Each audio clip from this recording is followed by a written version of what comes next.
முதல்ல குர்ஆன்ல அந்த முன்னறிவிப்பு, அதாவது இந்த ஜெருசலம் சார்ந்த இன்னைக்கு நாம பார்க்கக்கூடிய ஒரு முன்னறிவிப்பு இருக்கு இல்லையா, அதுல குர்ஆன்ல அதை பத்தி என்ன வருது அப்படிங்கறத பார்க்கலாம்.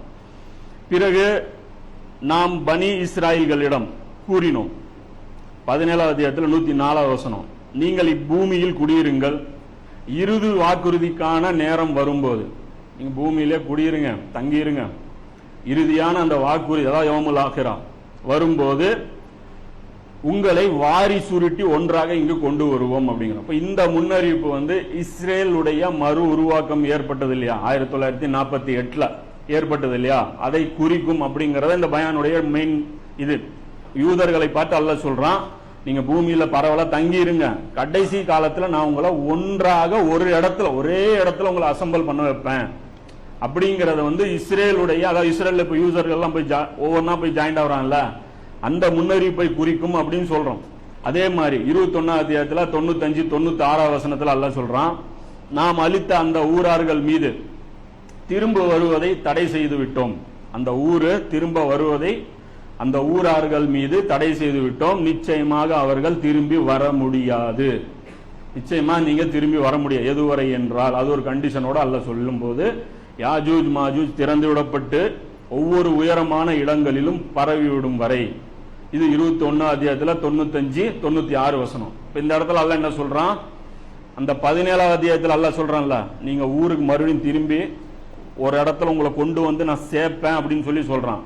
அந்த சேர்க்கிற வேலை எப்போ நடக்கும் அப்படின்னா, யாஜூஜ் மாஜூஜுடைய கையில ஃபுல் பவர், இந்த உலகத்துடைய சக்தி போயிரும் போது அந்த நேரத்துல உங்களுக்கு அந்த திரும்பி வருதல் நடக்கும் அப்படிங்கறது அல்லாஹ் சொல்றான். இதுல இருந்து என்ன புரியுது, யூதர்கள் அந்த இடத்துக்கு வந்துட்டாங்கனாலே யாஜூஜ் மாஜூஜ் வெளியே இருக்காங்கிறதும் புரியுது. அதுவும் அதுக்குள்ளேயே இன்க்ளூட் ஆகுது. இதெல்லாம் கொஞ்சம் நுட்பமான விஷயங்கள், மசாயில் விஷயங்கள் மாதிரி ஓப்பனாலாம் இருக்காது. அதை கொஞ்சம் நாம சிரமப்பட்டு நாம கொஞ்சம் வெயிட் கொடுத்து, அதான் சொல்றேன், கொஞ்சம் ஃபோர்ஸ் கொடுத்து யோசிக்கணும். அப்ப அந்த நேரத்துல தான் இதெல்லாம் புரியும். இப்ப இன்னொரு போட்டியும் இருக்கு இதுல. முதல் தடவை அந்த வாக்குறுதி வரும்போது அல்-அக்ஸா கையில இருந்துச்சு, பிளஸ் என்ன இருந்துச்சு, அவங்க கையில கிலாஃபத்தும் இருந்துச்சு. யார் கையில? யூதர்கள் கையில. ஆனா அதை தட்டி விட்டு ரெண்டுமே போச்சா. ரெண்டாவது வாட்டி துல்கர்னைனுக்கு அப்புறம் என்னாச்சு, கிலாஃபத்தும் கிடைச்சது, அல்-அக்ஸாவும் கிடைச்சது. அதுக்கப்புறம் ரோமர்கள் காலத்துல என்னாச்சு, அதுவும் தட்டி விட்டுருச்சு. மூணாவது ஒரு வருஷம் நல்லா என்ன சொல்றான், பின்னரும் நீங்கள் உங்களுடைய தீய செயல்களை தொடர்ந்தால் நாமும் முன்னர் தண்டித்தது போல் மீண்டும் வருவோம் சொல்லி 17வது அத்தியாயத்துல 8வது வசனத்தை சொல்றான். நடந்து முடிஞ்சது, 2 வாட்டி முடிஞ்சிருச்சு. ஆனா மூணாவது ஒரு மேட்ச் இன்னும் இருக்குது அல்லாஹ் சொல்றான். மூணாவது ஒரு ஆப்ஷன் இன்னும் இருக்கு. அந்த நேரத்திலையும் அப்போ என்ன அடி விழுந்துச்சோ அதே ஸ்டைல்ல இருக்கும் அப்படிங்கிறான். ஆனா இது ஃபைனலுங்கிறதுனால ரொம்ப கொடூரமா இருக்கும். அப்போல்லாம் யூதர்கள்ல சிலர் தப்பிச்சாங்க, சிலர் வந்தாங்க, ஊரை விட்டு விரட்டப்பட்டாங்க. இப்படி இந்த ஃபைனல் சரியா உங்கூட்டு அடி எங்கூட்டு அடி கிடையாது. ஒருத்தன் கூட பூமியில உயிரோடு இருக்க மாட்டீங்க. அதுதான் ஈசா நபி செய்வாங்க இவங்க. அதுதான் ரசூல் அந்த ஹதீஸ்ல வரும்ல, இந்த கல்லுக்கு பின்னாடி கூட ஒளிய முடியாது, ஒரு யூதனை கூட அந்த இடத்துல நாம இது பண்ண மாட்டோங்கிற. அப்ப இந்த மூணாவது வாக்குறுதி இருக்குல்ல, இந்த ஃபைனல் வாக்குறுதி 17வது அத்தியாயத்துல 8வது வசனத்துல எல்லாம் சொல்றான்ல, மறுபடியும் அதே மாதிரி வாலாட்டினா என்ன அர்த்தம், அக்ஸாவும் கட்டிக்கிட்டு ஆட்சியிலையும் உக்காந்துக்கிட்டு திமுரு பண்ணீங்கன்னா அப்படின்னா, அப்ப பாருங்க இப்ப அக்ஸாவை நோக்கி இப்ப போயிட்டு இருக்கிறோமா, புரியுதுங்களா? அப்ப ஃபர்ஸ்ட் இஸ்ரேல் யூதர்கள் கையில வரணும். அதுதான் அல்லாஹ் சொல்றான் 17வது அத்தியாயத்துல 104. மேலும் அதற்கு பின்னர் இஸ்ராயலின் வழித்தோன்றல்களிடம் கூறினோம், நீங்கள் இந்த பூமியில் குடியிருங்கள். இது என்ன பூமியில் குடியிருங்கள் அப்படின்னா, எந்த ரசூல் வந்தாலும் அந்த ரசூலை நிராகரிச்சா அந்த மக்கள் என்ன ஆயிரும், பூமியில குடியிருக்கிறதுக்கு பர்மிஷன் கிடையாது, அழிக்கப்பட்டுருவாங்க.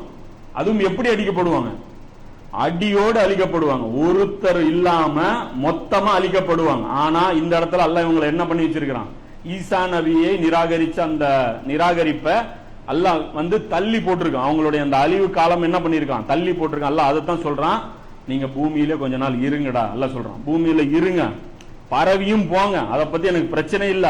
ஆனா கடைசி வாக்குறுதி ஒண்ணு 17வது அத்தியாயத்துல 8வது வசனத்துல கொடுத்திருக்கேன்ல, அந்த நேரத்துல மறுபடியும் நீங்க வருவீங்கல்ல, அந்த நேரத்துல நான் உங்களை ஒன்று சேர கொண்டு வருவோம் சொல்லி அல்லாஹ் சொல்றான் 17வது அத்தியாயத்தில். அந்த ஒன்று சேர கொண்டு வருவோம் இருக்குல்ல, அதுதான் அந்த வார்த்தை இருக்கு பாருங்க. சுப்ஹானல்லாஹ், அல்லாஹ் அந்த வார்த்தை பயன்படுத்துறான் பாருங்க.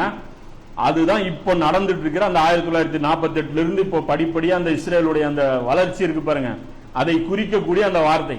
அல்லாஹ் என்ன சொல்றான், ஜீனா பிக்கும் லஃபீஃபா அப்படின்னு சொல்லி சொல்றான். லஃபீஃப் அப்படின்னு சொல்லி சொல்றான், உங்களை வாரி சுருட்டி கொண்டு வரும் வகையில் ஒன்று திரட்டுவோம் அப்படிங்கிறான். அப்போ வாரி சுருட்டி அந்த அரபியுடைய அந்த லுக்கத்து இருக்குல்ல, அரபியுடைய அந்த டிக்ஷனரி படி லஃபீஃப்ங்கிற அந்த வார்த்தைக்கு என்ன போட்டிருக்காங்க அப்படின்னா, பலதரப்பட்ட மக்கள், அதாவது பல மொழி பேசுற, பல இனம் பேச, பல இனங்கள் சார்ந்த மக்கள் ஒரு இடத்துல ஒரு சந்தையில கூடுனாங்கல்ல, அந்த கூடுற அந்த சபைக்கு பேர் தான் என்னது, லஃபீஃப். லஃபீஃப்னா அந்த மீனிங்கிறான். இப்ப இது பாருங்க, இது மாதிரி ஒரு வாட்டி நடக்கணுமா இல்லையா? ஜீனா பிக்கும் லஃபீஃபா, லஃபீஃப் மாதிரி யூதர்கள் வரணும். இது 2 வாட்டியும் வரல.